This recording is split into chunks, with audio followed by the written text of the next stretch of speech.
ആദ്യത്തെ hydrogen train 2026 July 17 service ആരംഭിക്കും. ഹരിയാനയിലെ ജിന്ദ് സന്ദർശിക്കുന്ന പ്രധാനമന്ത്രി നരേന്ദ്രമോദി ഈ അത്യാധുനിക ഹരിത ട്രെയിൻ ഫ്ളാഗ് ഓഫ് ചെയ്യും. ഇന്ത്യൻ റെയിൽവേയുടെ ഹൈഡ്രജൻ ഫോർ ഹെറിറ്റേജ് പദ്ധതിയുടെ ഭാഗമായാണ് ഇത് വികസിപ്പിച്ചിരിക്കുന്നത്. ഹരിയാനയിലെ ജിന്ദ് സോനിപത്ത് സെക്ഷനിലാണ് ഈ ട്രെയിൻ ആദ്യമായി ഓടുക. ഏകദേശം 90 കിലോമീറ്റർ ദൂരമുള്ള റൂട്ടാണിത്. സാധാരണ ഡീസൽ ട്രെയിനുകൾക്ക് 2 മണിക്കൂർ വേണ്ടിവരുന്ന ഈ ദൂരം ഹൈഡ്രജൻ ട്രെയിൻ വെറും 1 മണിക്കൂർ കൊണ്ട് പൂർത്തിയാക്കും. പരീക്ഷണോട്ടത്തിൽ മണിക്കൂറിൽ 120 കിലോമീറ്റർ വരെ വേഗത കൈവരിച്ചിട്ടുണ്ട്. ചെന്നൈയിലെ ഇന്റഗ്രൽ കോച്ച് ഫാക്ടറിയിൽ ഏകദേശം 89 കോടി രൂപ ചിലവഴിച്ചാണ് ഈ ട്രെയിൻ നിർമ്മിച്ചത്. സാധാരണക്കാർക്ക് താങ്ങാനാവുന്ന വിധത്തിൽ 5 രൂപ മുതൽ 25 രൂപ വരെ മാത്രമാണ് ടിക്കറ്റ് നിരക്ക് നിശ്ചയിച്ചിരിക്കുന്നത്. ഒരേ സമയം ഏകദേശം 2500 യാത്രക്കാർക്കാണ് ഇതിൽ യാത്ര ചെയ്യുന്നത്. 1200 കിലോവാട്ട് ഹൈഡ്രജൻ ഫ്യൂവൽ സെൽ സാങ്കേതിക വിദ്യയാണ് ഇതിലുള്ളത്. ഹൈഡ്രജനും ഓക്സിജനും ചേർന്നുള്ള രാസപ്രക്രിയയിലൂടെ വൈദ്യുതി ഉൽപ്പാദിപ്പിച്ചാണ് ട്രെയിൻ ഓടുന്നത്. പൂർണ്ണമായും കാർബൺ മലിനീകരണമില്ലാത്ത ഈ ട്രെയിൻ പുകയ്ക്ക് പകരം ജലബാഷ്പവും നീരാവിയും മാത്രമാണ് പുറന്തള്ളുന്നത്.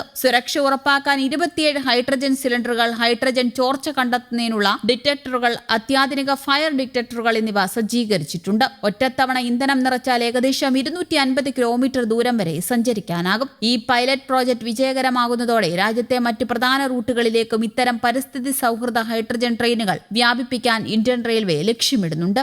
Green transport mission, make in India പദ്ധതികൾക്ക് കരുത്തേകുന്ന ഈ സംരംഭം പരിസ്ഥിതി സൗഹൃദവും തദ്ദേശീയമായി വികസിപ്പിച്ചതുമായ റെയിൽ സാങ്കേതിക വിദ്യയിൽ ഇന്ത്യയുടെ മുന്നേറ്റത്തിന്റെ പ്രതീകമാണെന്നും കേന്ദ്ര സർക്കാർ വിലയിരുത്തുന്നു. ഹൈഡ്രജൻ ട്രെയിനിലെ യാത്ര സാധാരണക്കാർക്കും പ്രാപ്യമാകുന്ന തരത്തിലാണ് ഇന്ത്യൻ റെയിൽവേ ടിക്കറ്റ് നിരക്ക് നിശ്ചയിച്ചിരിക്കുന്നത്. ട്രെയിനിൽ സുരക്ഷാ സംവിധാനങ്ങൾക്കും പ്രത്യേക പ്രാധാന്യം നൽകിയിട്ടുണ്ട്. ഇതിനായി ഏകദേശം 27 ഹൈഡ്രജൻ സിലിണ്ടറുകളാണ് സ്ഥാപിച്ചിരിക്കുന്നത്. ഹൈഡ്രജൻ ചോർച്ച കണ്ടെത്തുന്നതിനുള്ള ഡിറ്റക്ടറുകൾ, അഗ്നിബാധ കണ്ടെത്തുന്ന സംവിധാനങ്ങൾ, അത്യാധുനിക നിയന്ത്രണ സംവിധാനങ്ങൾ എന്നിവയും ട്രെയിനിൽ സജ്ജീകരിച്ചിട്ടുണ്ട്. ഇവയുടെ പ്രവർത്തനം കൃത്യമായ ഇടവേളകളിൽ പരിശോധിക്കുമെന്നും റെയിൽവേ അധികൃതർ അറിയിച്ചു. ഇന്ത്യൻ റെയിൽവേ പൂർണ്ണമായും പരിസ്ഥിതി സൗഹൃദമാക്കുന്നതിനായി 2030 നെറ്റ് സീറോ കാർബൺ എമിറ്റർ ആകുക എന്ന വലിയ ലക്ഷ്യമാണ് റെയിൽവേക്കുള്ളത്. രാജ്യത്തെ മുഴുവൻ ബ്രോഡ്ഗേജ് റെയിൽവേ ലൈനുകളും പൂർണ്ണമായും വൈദ്യുതീകരിക്കുകയാണ്. ഇതിലൂടെ ഡീസൽ എഞ്ചിനുകളുടെ ഉപയോഗം പൂർണ്ണമായി ഒഴിവാക്കാനും കാർബൺ പുറന്തള്ളൽ വൻതോതിൽ കുറയ്ക്കാനും ഇത് സഹായിക്കുന്നു. രാജ്യത്തുടനീളമുള്ള ആയിരക്കണക്കിന് റെയിൽവേ സ്റ്റേഷനുകളുടെയും ഓഫീസുകളുടെയും മേൽക്കൂരകളിൽ സോളാർ പാനലുകൾ സ്ഥാപിച്ചിട്ടുണ്ട്.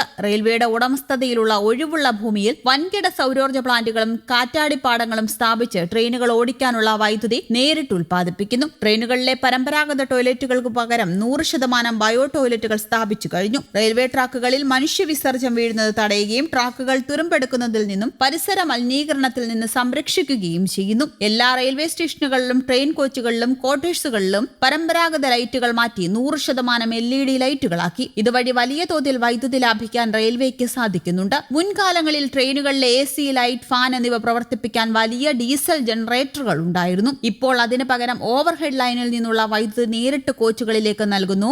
SOG സാങ്കേതികവിദ്യ ഉപയോഗിക്കുകയും ചെയ്യുന്നു. ഡീസൽ ലാഭിക്കുന്നതിനൊപ്പം ജനറേറ്ററുകളുടെ വലിയ ശബ്ദ മലിനീകരണവും പുകയും ഒഴിവാകുന്നു. ജലസംരക്ഷണം, മാലിന്യ സംസ്കരണം, ഹരിതാഭ നിലനിർത്തൽ എന്നിവയുടെ അടിസ്ഥാനത്തിൽ സ്റ്റേഷനുകൾക്ക് ഗ്രീൻ സ്റ്റേഷൻ സർട്ടിഫിക്കേഷൻ നൽകുന്നു. CI നൽകുന്ന ഗ്രീൻ റേറ്റിംഗ് രാജ്യത്തെ പ്രമുഖ സ്റ്റേഷനുകൾക്ക് ഇതിനകം ലഭിച്ചിട്ടുണ്ട്. കൂടാതെ കേരളത്തിലെ റെയിൽവേ വികസനവുമായി ബന്ധപ്പെട്ട് കേന്ദ്ര സംസ്ഥാന സർക്കാരുകളുടെയും ഇന്ത്യൻ റെയിൽവേയുടെയും നേതൃത്വത്തിൽ നിരവധി വൻകിട പദ്ധതികളാണ് നിലവിൽ പുരോഗമിച്ചുകൊണ്ടിരിക്കുന്നത്. News desk, Kerala Kaumudi.